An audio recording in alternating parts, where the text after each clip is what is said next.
नमः भगवते वासुदेवाय। ओम नमः भगवते वासुदेवाय। ओम नमः भगवते वासुदेवाय। नारायणं नमस्कृतं नरं चैव नरोत्तमं देवीं सरस्वतीं व्यासं ततो जयमुदीरये। नष्टप्रायेषु अभद्रेषु नित्यं भगवत सेवया भगवते उत्तम श्लोके भक्ति भवति नैष्ठिके। कृष्णाय वासुदेवाय देवकी नंदनाय च नंदगोपकुमाराय गोविंदाय नमो नमः। हरे कृष्ण।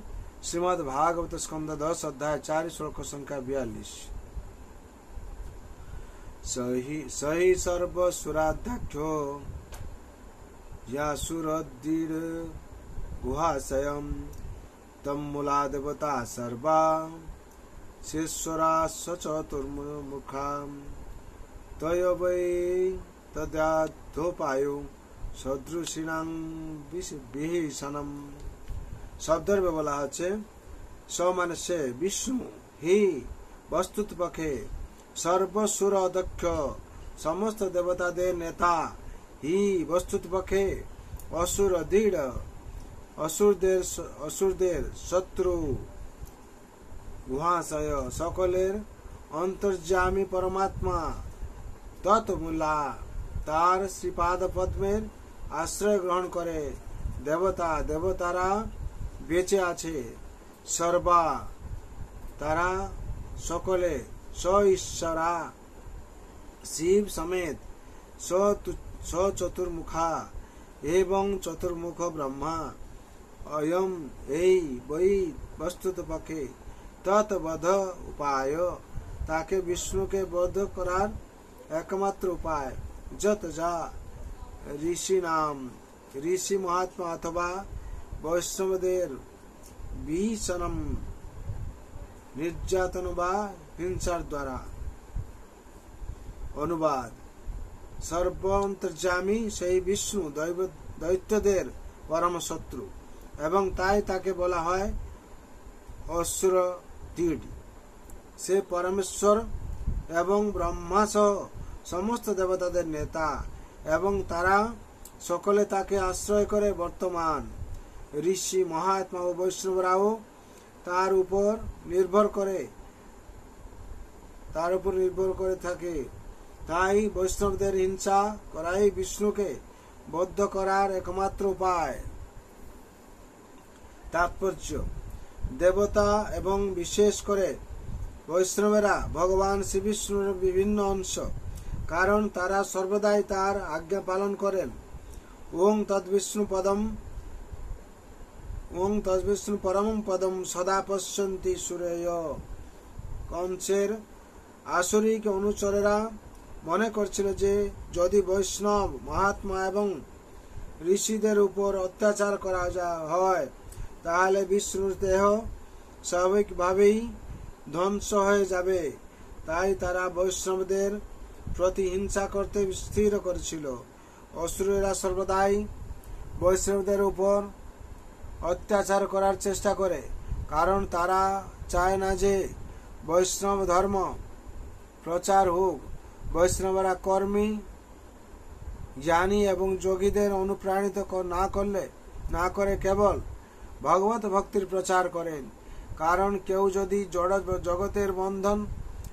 জগতের বদ্ধ অবস্থা থেকে মুক্ত হতে চান তাহলে তাকে অবশ্যই বৈষ্ণব হতে হবে।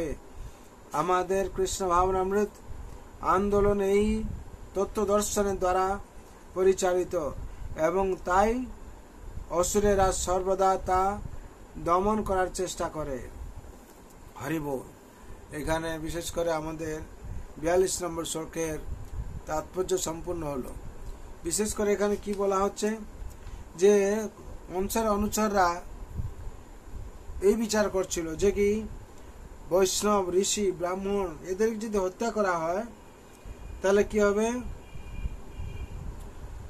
তাহলে ঋষিদেরকে হত্যা করা হয় তাহলে বিষ্ণু বিভিন্ন অংশে এসব, কারণ তারা সর্বদাই তার আজ্ঞা পালন করে। দেবতা হচ্ছে কি বিশেষ করে বৈষ্ণবের ভগবান বিষ্ণু বৈষ্ণবেরা ভগবানের শ্রী বিষ্ণুর বিভিন্ন অংশ। যদি এরা কি করতে বিচার করছে, যদি বৈষ্ণব মহাত্মা এবং ঋষিদেরকে অত্যাচার করা যায় এবং তাদেরকে নাশ করা যায়, তাহলে বিষ্ণুর দেহ স্বাভাবিকভাবেই ধ্বংস হয়ে যাবে। তারাই বিচার করছিল। কিন্তু অবশেষে আমরা যে শিক্ষা পাচ্ছি, বৈষ্ণবেরা কর্মী, জ্ঞানী এবং যোগীদের অনুপ্রাণিত না করে কেবল ভগবত ভক্তির প্রচার করেন। কারণ কেউ যদি জড় জগতের বদ্ধ অবস্থা থেকে মুক্ত হতে চান, তাহলে তাকে অবশ্যই বৈষ্ণব হতে হবে। যদি সে বৈষ্ণব না হয়, তাহলে এই বদ্ধ অবস্থা থেকে মুক্তি পাবে না, জন্ম মৃত্যু জরা ব্যাধি চক্র থেকে মুক্তি পাবে না। তার জন্য আমাদেরকে ভগবান রাতুল চরণে আত্মসমর্পণ করতে হবে, করে বৈষ্ণব পথ অবলম্বন করতে হবে। আর বৈষ্ণব পথ হচ্ছে শ্রেষ্ঠ পথ, যেটা ভগবান প্রসন্ন হন, যেই পথ দিয়ে আমরা এই জগতের বদ্ধ অবস্থা থেকে মুক্তি পাব আর জন্ম মৃত্যু জরা ব্যাধি চক্র পেয়ে উদ্ধার পেয়ে আমরা ভগবত ধামে প্রবেশ করব। আর ভগবান প্রসন্ন বিধানের জন্য আমাদের বৈষ্ণব পথ অবলম্বন করতে হবে। তার জন্য সবার জন্য প্রার্থনা, আমার ভগবান রাতুল জন্য আপনারা বৈষ্ণব পথ অবলম্বন করুন আর আনন্দে শান্তি থাকুন। সবার জন্য প্রার্থনা আমার, সর্বভবন্তু সুখিনঃ সর্বে শান্তির্নাময় সর্বে ভদ্রাণি পশ্যন্তু মা কশ্চিৎ দুঃখ ভাগ ভবেৎ। হরে কৃষ্ণ কৃষ্ণ কৃষ্ণ হরে হরে, হরে রাম রাম রাম হরে হরে। আজ ভাগবত মহাপুরাণে অমল পুরাণজি জন্ম, আজকে আবির্ভাব। সুতরাং আপনারা নিত্যম ভাগবত সেবা করুন। ভাগবত সেবার ফলে আপনারা সবকিছু জানতে পারবেন আর কৃপাও পাবেন। শ্রীমদ ভাগবত মহাপুরাণ কি জয়, শ্রীমদ ভাগবত ভগবত গীতা যথার্থ কি জয়, जगत गुरु शिल प्रभुपाद की जय, श्री गुरु महाराज की जय, अनंत कोटि वैष्णव भक्त वृंद की जय, उपस्थित भक्त वृंद की जय। निताय गौर प्रेमानंदे हरि हरि बोल, हरि हरि बोल, हरि हरि बोल।